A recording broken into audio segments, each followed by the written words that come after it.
Hello. So I know I've been MIA for a little bit, and I think I posted like one reading a little bit ago, but I've just been kind of busy with things and work and getting back into the swing of having a full-time job, which is, kind of the reason why I was able to do so many readings so quickly. They do take a while. They take a good chunk out of my day to do them and to study tarot and study the things that go into tarot and so I do want to say I'm not trying to be absent on purpose. I'm not going to abandon this channel, but just pulled in a lot of directions. So I'm going to do a shorter reading for today. This is just some general messages and guidance from Spirit. Anything that might be helpful for you to know. Definitely going to be shorter than typical. So I have 2 Oracle cards, and I do want to point out that I drew them myself. I was shuffling the deck, waiting for something to pop out, but I ended up just pulling ones that I thought were the right cards intuitively. So maybe there's something that some intuitive decision that you need to make, something that you've been holding back on,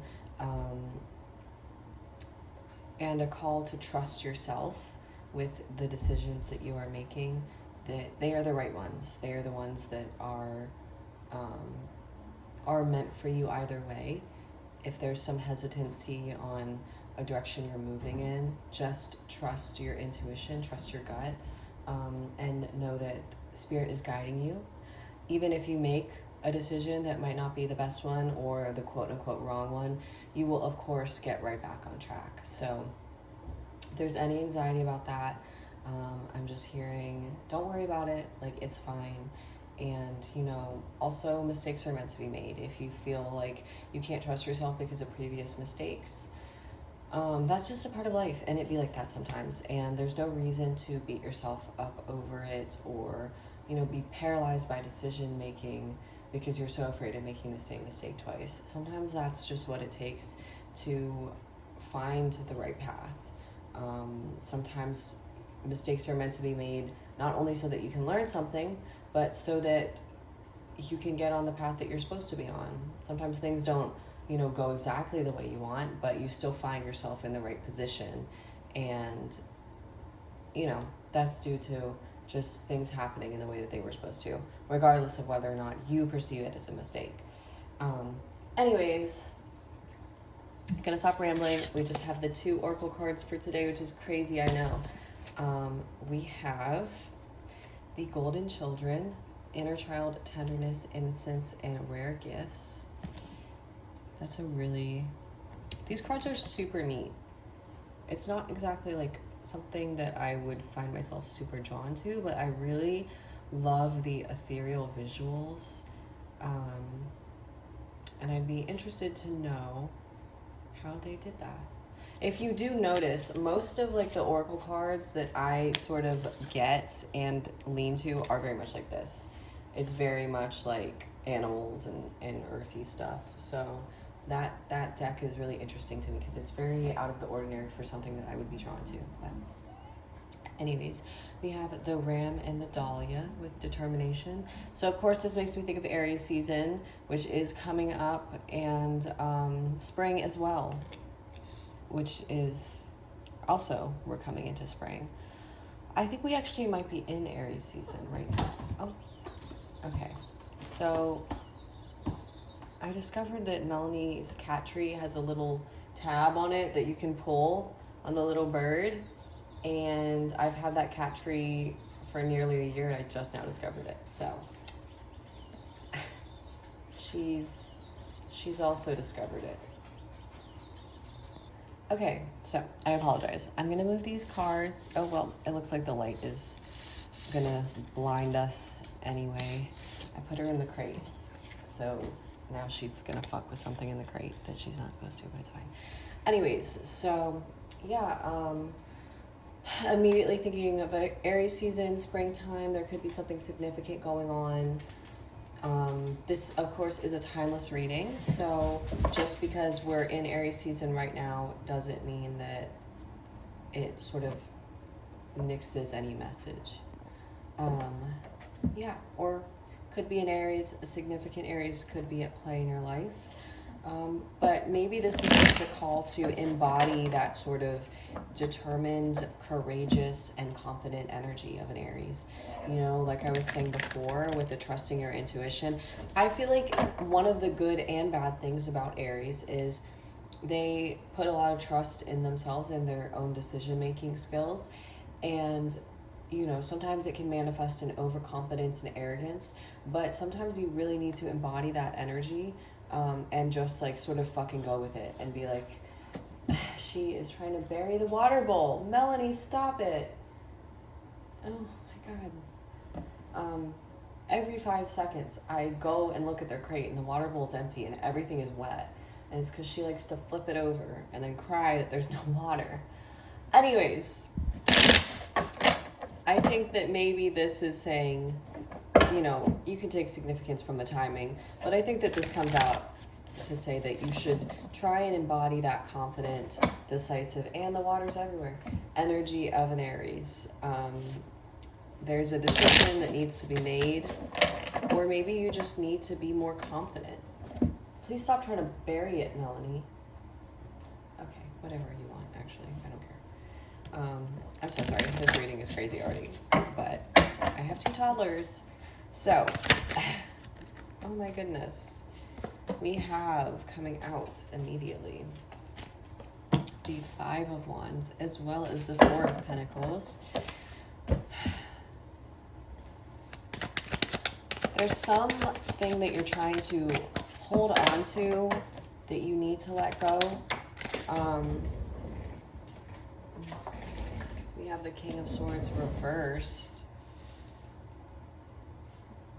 Yeah, there's some thought process or something that you need to let go of, but you're trying to hold on to for some reason.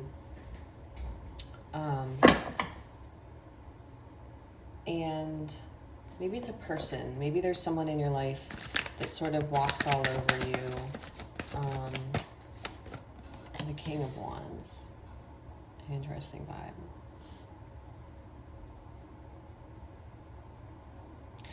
In the past, I feel like you've made decisions on impulse, and it's making it hard to move forward with this decision that you know you have to make. And I think that's what this 4 of Pentacles is actually, is that you're holding back. You are holding on to something, but it's moving forward in more of a concrete way. There is a lot of conflict here, inner conflict. The King of Wands and the sort of Aries energy coming out, it does come through as like something that you need to embody, but it's also, I feel like, something that you've had issues with in the past is your own ability to make concrete decisions. Especially with the King of Swords in reverse. The King of Wands and the King of Swords, if they were both upright, I would say that it is like 2 commanding energies, things that command different realms working in tandem. But the King of Swans, wow. New tarot card just dropped. Anyways, the King of Wands looking at the King of Swords in reverse makes me think that there has typically been an imbalance between this impulsive, like fiery energy and the more intellectual side of things that would balance out that decision making. Let me see if I can get it to... The sun is just going to blind us. It just has to be like that. So sorry. There's been an imbalance between these 2 sort of realms in the way that you go about things and come towards decisions and put plans in action. And I think it makes you nervous. I think that there's been things that haven't worked out in the past that it makes you not trust your own judgment, and that's something that you've struggled with, and it has caused a lot of inner conflict because you have intuitive nudges and pulls towards things, but you look at the way that things have turned out in the past and the way that those intuitive nudges have turned out, and you're like, I don't know, like I don't know if this is the right thing for me. Like, you keep trying to almost intellectualize things, but you're so scared of yourself in some way. I think that on the outside you do have a very like confident energy. Maybe you would try to embody that in more of a physical way, and people would sort of pin you to like having that, but it is a facade. Truly, you feel like you can't trust yourself, and it causes a lot of indecision. And I think that people looking in on you don't understand that because of the way that you do sort of portray yourself. And the inner world is just like so misaligned with the outer shell, if that makes sense. So you're holding back, but I think that you shouldn't be worried about it. Like I was talking about earlier, even if you make a mistake, to you it could seem like a mistake, but to the universe it might very well be the decision that had to be made to bring you to a certain point in your life, where another blessing could be given to you. To you it might have seemed like something ended poorly, but that ending might have had to take place so that something else could have come to your life.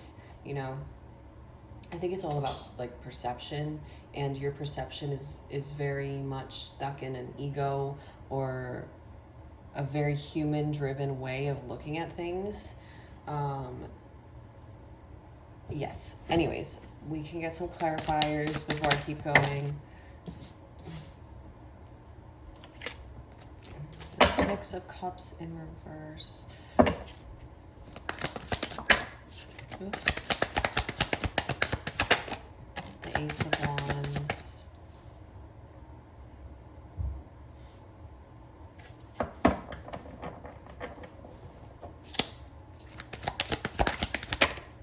The Ace of Swords, which I will say came out and then I put it back in the deck because it fell out with a couple other cards. There is opportunity if you choose to take it. This Six of Cups with the Five of Wands, I feel like there is a need to look at the world through more of a childlike lens. Children in a lot of ways every or most, if not all, like negative things, negative behaviors, or negative thought patterns are learned and taught to us via society, our caregivers, just negative experiences. There are things that they're lessons that we internalize, and then we learn to perceive the world through that sort of negative lesson, and that basis of fear.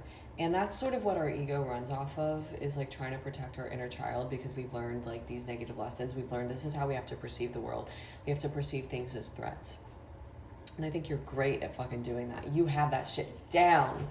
And it's kind of harming you, because it comes through as a need to control things. You have to look out for the ways in which things will threaten you, or plans will fall through, or things will turn out negatively because of your past experiences with your own judgment and feeling like things turn out negatively.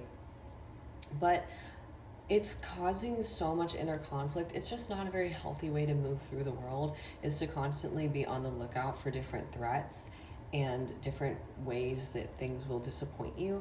And I feel like you've just strayed so far from what makes life worth living, like mentally. Maybe you have like a lot of other things in your life that you feel like in a more concrete way, are very fulfilling. But there's a loss of like that inner child and that innocence that makes new experiences, new decisions, new people, newness. It makes it feel so exciting and so lovely and wonderful. You're very stuck in your ways. You're stuck in what you know. And you're too rigid to really accept these aces here.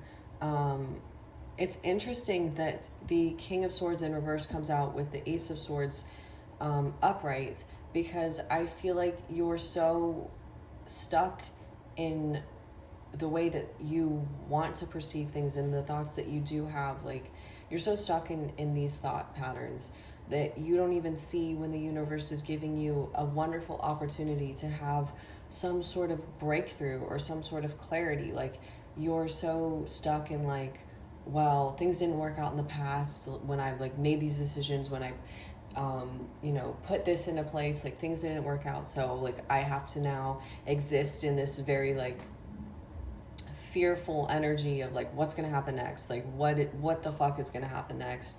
And there's some sort of clarity, there's some sort of like something that is trying to come through, you know. It's why I feel like you do know intuitively, and that's sort of the ace right there. That's sort of the ace, is your intuition. It's coming through from the universe being like, you know already, like come on now.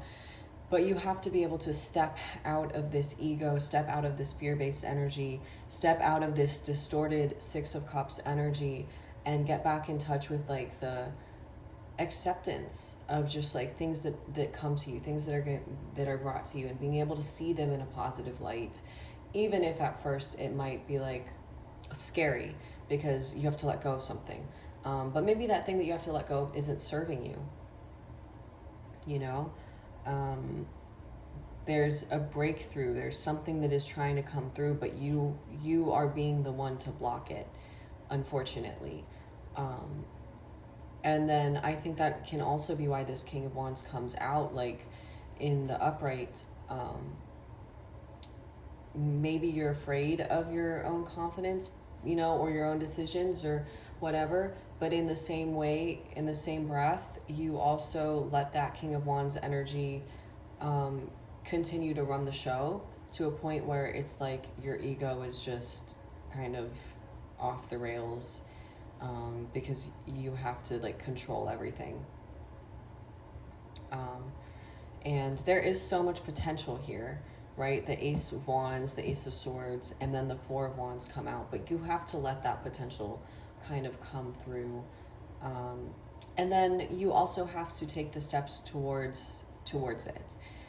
You can't just sit and wait for good things to come to you and good things to change, because ultimately, I mean, they are coming to you, but you're kind of suppressing them, because you're not choosing to make any move towards them. Like the universe will bear gifts for you, but you have to make the moves towards those gifts.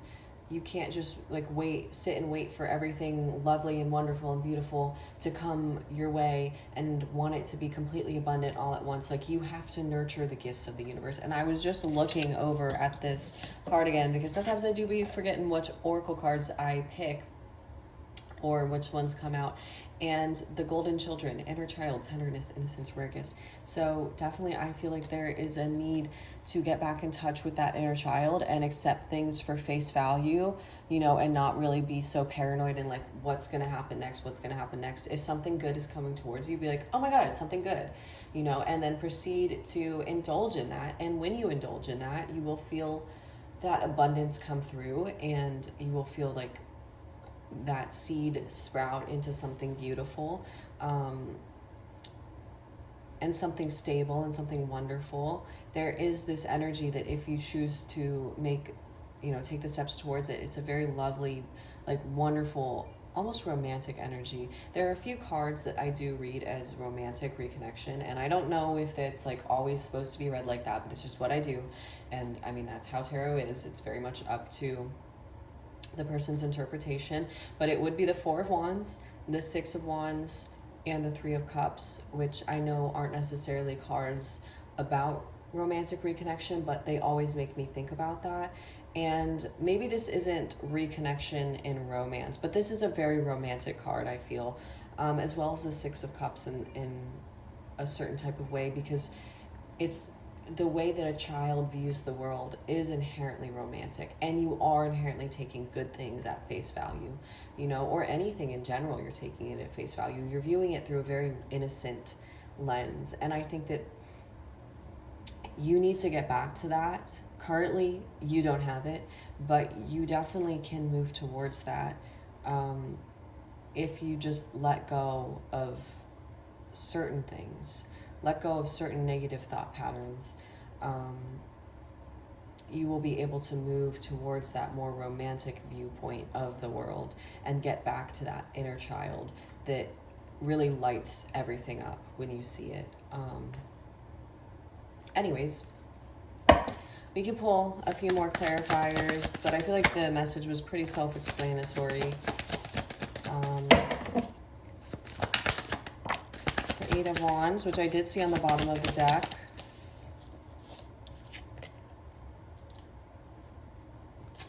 I think ultimately you will make this move, or the universe will force you to, but I do like to point out the Eight of Wands is not a sustained energy. It's a lot of fast-moving energy at once, and it is from the universe, right? Like it can be seen as external circumstances in a lot of ways that push us towards this sort of goal or thing, but it's not energy that will be sustained if you don't continue that on. So it goes back to, you have these lovely things, you have these gifts that the universe is trying to give to you, and you have this momentum, but you also have to be the one to take initiative and control. You can't expect things to just always meet you where you are. Maybe that's something that has happened to you in the past, so you expect that to kind of continue on, but it's just not realistic. You also have to make moves. You also have to make decisions. And I think that this decision that you make, it will lead to a lot of happiness and abundance. Maybe this is in career. Of course, that's sort of the Ten of Pentacles. Makes me think about that. But the Ten of Pentacles is also a family card.